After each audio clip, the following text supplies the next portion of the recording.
Salut tout le monde! Aujourd'hui, je veux vous parler de comment être plus authentique. L'authenticité, wow, c'est tellement un beau sujet. Et en apprendre plus sur ce sujet-là, grandir dans ce sujet-là, ça va vous donner une immense liberté dans votre vie, ça va vous enlever un poids. Parce que lorsqu'on n'est pas authentique, on a un masque en avant de nous, on porte une fausse identité devant les gens pour se faire accepter. Pour se faire accepter par les autres. Et ça, c'est très demandant énergétiquement. Donc, commençons. C'est quoi un manque d'authenticité? Il y a beaucoup de définitions d'un manque d'authenticité, mais à la base, un manque d'authenticité, c'est mettre l'attention des autres, mettre l'approbation des autres, l'amour des autres avant notre amour qu'on a pour nous-mêmes. Okay? C'est les rendre plus importants. Rendre leur approbation plus importante que notre approbation par rapport à nous-mêmes. Je vais le répéter une deuxième fois pour que vous puissiez mieux vraiment comprendre ce que j'essaie de vous dire en ce moment. Un manque d'authenticité, c'est avoir plus d'importance, mettre plus d'importance sur l'approbation des autres envers nous, l'amour des autres envers nous, que l'approbation que nous-mêmes on a de nous-mêmes.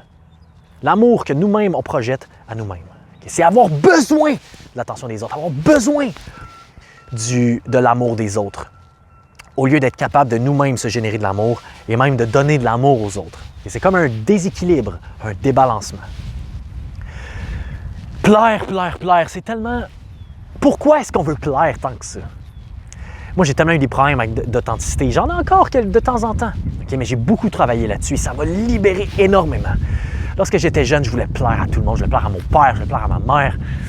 Je voulais plaire à mes amis, je voulais plaire. Même quand j'ai commencé à dater des filles, je me changeais pour plaire aux filles. Okay? Lorsqu'on veut, il n'y a rien de mal à vouloir plaire, mais se changer pour vouloir plaire, c'est fake. Ça ne vient pas d'une belle place. Ça vient d'une place de manque. C'est comme si on n'était pas heureux si on n'avait pas l'approbation de quelqu'un d'autre. C'est bizarre, là. Pensez-y. On veut se changer pour absolument que quelqu'un nous approuve. Est-ce qu'on va vraiment vivre avec ce masque-là toute notre vie? Est-ce qu'on va prendre ce masque-là jusqu'à ce qu'on devienne ce masque-là? C'est quoi le but de se changer pour... Il n'y a aucun but. Il n'y a pas de bon but pour se changer pour avoir l'approbation des autres. Ça mène rien de bon long terme. Et c'est important de réaliser ça maintenant pour que vous puissiez changer ce comportement-là. Donc, comment devenir plus authentique? Well, premièrement, il faut comprendre d'où c'est venu ce manque d'authenticité-là. Parce que si on pouvait juste être comme les enfants, quand on était des petits-enfants, on était vraiment authentiques. On s'en foutait. Okay? Quand il y a quelque chose qui ne nous tentait pas, on le disait. Okay? Quand il y a quelque chose qu'on voulait faire absolument, on le disait. On n'avait pas peur de dire notre opinion. On n'avait pas peur de suivre notre cœur. Et en grandissant, on a commencé à se mouler à la société, on a commencé à changer notre comportement pour se faire accepter. Et quand est-ce que ça a commencé? Ça a commencé quand on était jeune. Donc maintenant, je veux que vous posiez cette vidéo et que vous écriviez 3 moments auxquels vous avez essayé de vous changer pour plaire à quelqu'un. Même 3 moments, vous pouvez même écrire des moments que vous vous êtes fait, vous voulez absolument pas vous faire rejeter, mais vous êtes prêt à faire rejeter quand même. OK? Je veux que vous les écriviez, je veux que vous ressentiez c'est quoi le feeling que vous aviez lorsque vous vouliez absolument plaire à quelqu'un. Ressentez le manque que vous aviez à l'intérieur de vous. Donc, posez la vidéo et faites-le. OK. Maintenant que ça c'est fait, vous comprenez mieux c'est quoi que vous ressentiez lorsque vous l'aviez fait. Et j'espère que vous l'avez fait. Si vous ne le faites pas, faites-le plus tard, mais faites-le, OK? Donc, vous ressentez mieux c'est quoi que ça feel lorsqu'on n'est pas authentique. Et beaucoup de gens vivent ça en ce moment dans la société, surtout avec l'âge d'Instagram, Facebook, Snapchat. On essaie de se montrer à son meilleur devant tout le monde. On se change pour avoir l'air parfait. Et il n'y a rien qui bat la vraie authenticité. Spirituellement, là, il n'y a rien qui est plus beau que quelqu'un qui est authentique à soi-même et qui se fout de l'opinion des autres. Il n'y a rien de plus beau que ça. Okay. Maintenant, là, je ne veux pas parler d'authenticité l'authenticité, c'est pas être narcissique. Okay? C'est pas se foutre complètement des autres. C'est pas 100% se dire « Ah, je m'en fous des autres, puis je veux bien dire ce que je veux devant tout le monde, je vais crier si ça me tente dans un endroit public. » Non! Okay? Ça veut pas dire être un asshole. C'est pas ça que ça veut dire du tout. Ça veut dire de ne pas se limiter juste parce qu'on veut se faire approuver par les autres. Quand on est dans un environnement puis qu'on veut, on veut penser à la liberté des autres autant que notre liberté à nous, c'est bon parfois d'être plus poli, d'être plus... du savoir-vivre, c'est bon ça. Mais le savoir-vivre, il y a des limites. Okay? La plupart des gens, là, ils restent dans leur petite boîte. Ils ne veulent même pas lever la main dans une classe pour poser une question. Ça va jusque-là parce qu'ils ont peur de se faire juger par les autres. L'authenticité, ça va loin. L'authenticité, c'est la base de la confiance en soi. C'est de commencer à valoriser l'amour pour soi-même. Le deuxième exercice que je veux que vous fassiez, c'est commencer à laisser aller votre besoin d'amour des autres. Okay? Je veux que vous commenciez à let go. Let go du besoin de se faire aimer par les autres. Et je veux que vous commenciez à vous donner cet amour-là par vous-même. Vous pouvez le faire maintenant ou faites-le plus tard ou même le matin, à toutes les fois que vous vous réveillez. Là.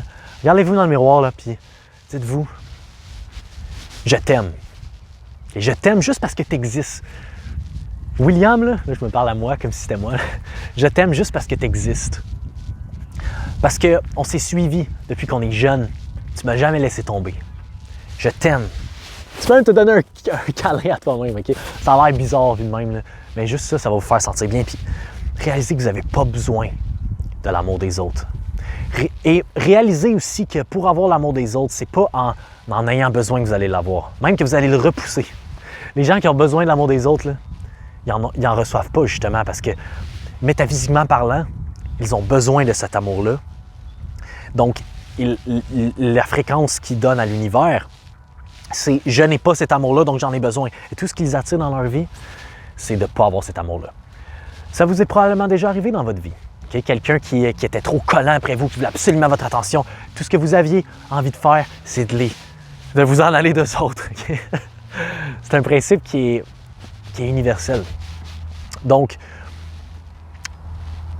c'est ça.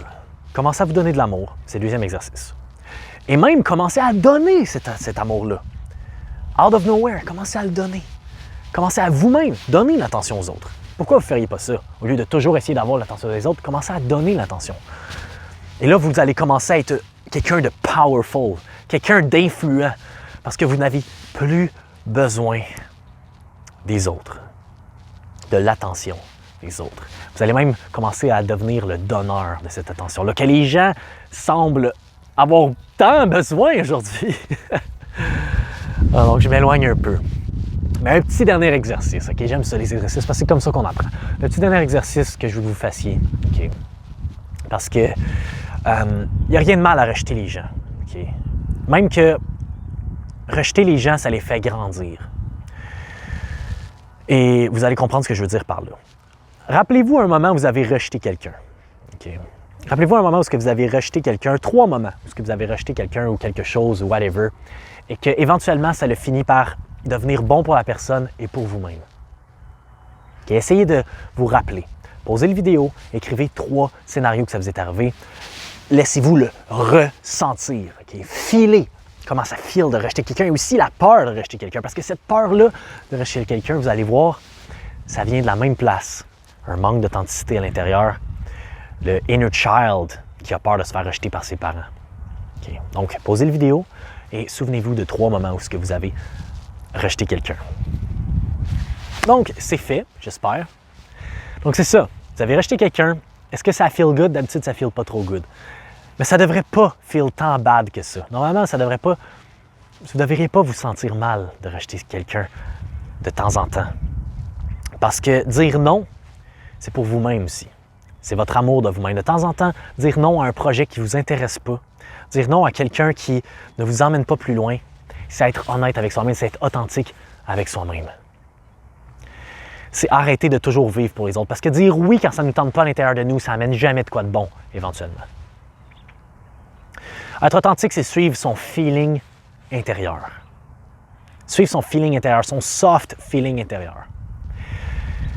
Et lorsque vous avez rejeté ces 3 personnes-là, j'espère que vous suiviez votre feeling intérieur. Parce que quand on suit ce bon feeling-là intérieur, son cœur, on se trompe jamais. Mais quand on va à l'encontre de ce feeling-là, c'est quasiment sûr qu'on se trompe. Donc, j'ai parlé beaucoup d'authenticité. On va en parler d'autres, on va en parler dans d'autres vidéos. C'est un sujet on peut faire des dizaines de vidéos là-dessus. Mais en gros, si on récapitule, pour être plus authentique, numéro 1, se donner plus d'amour et réaliser qu'on n'a pas besoin de l'attention des autres. Il n'y a rien de mal à vouloir l'attention des autres, mais de là à essayer de beg for it, okay, d'essayer de se changer pour l'avoir, c'est pas comme ça qu'on va être heureux et d'avoir l'attention des autres comme on le veut. On a plus avantage à être nous-mêmes. Il faut réaliser, la deuxième chose, qu'on a plus avantage à être nous-mêmes. Okay? Les autres vont beaucoup plus nous respecter, nous aimer si on est nous-mêmes. On reste poli, mais on est nous-mêmes. On garde nos règles, notre respect. On se respecte nous-mêmes et de temps en temps, quand ça ne nous tente pas, ça ne nous tente pas. Quand ça nous tente, ça nous tente. On reste honnête avec nous-mêmes. On reste poli avec les autres, mais on reste honnête avec nous-mêmes. Et on comprend, okay, numéro 3, on comprend que en se donnant de l'amour nous-mêmes, en donnant aux autres, c'est comme ça qu'on va finir par avoir l'approbation des autres qu'on a tant besoin. Mais vous allez voir, quand vous êtes dans cet état-là, vous n'avez même plus besoin de l'approbation des autres. Ça vient naturellement. Ça vient naturellement parce que quand vous le donnez aux autres, les autres font juste réciproquer. Okay? Donc, c'est tout pour aujourd'hui. C'est tout sur le sujet de l'authenticité. Je vais sûrement faire plein d'autres vidéos là-dessus parce que c'est quelque chose qui me passionne. C'est quelque chose que je suis toujours en train de grandir là-dessus. Et vous-même, testez-le. Et même prochain post Instagram que vous allez faire, peu importe, essayez d'être plus authentique. Vous savez, essayez de ne pas trop rentrer dans l'histoire de la société puis d'essayer de fitter, essayer de fitter dans le moule de la société en bon québécois. Donc, bonne journée tout le monde et à plus.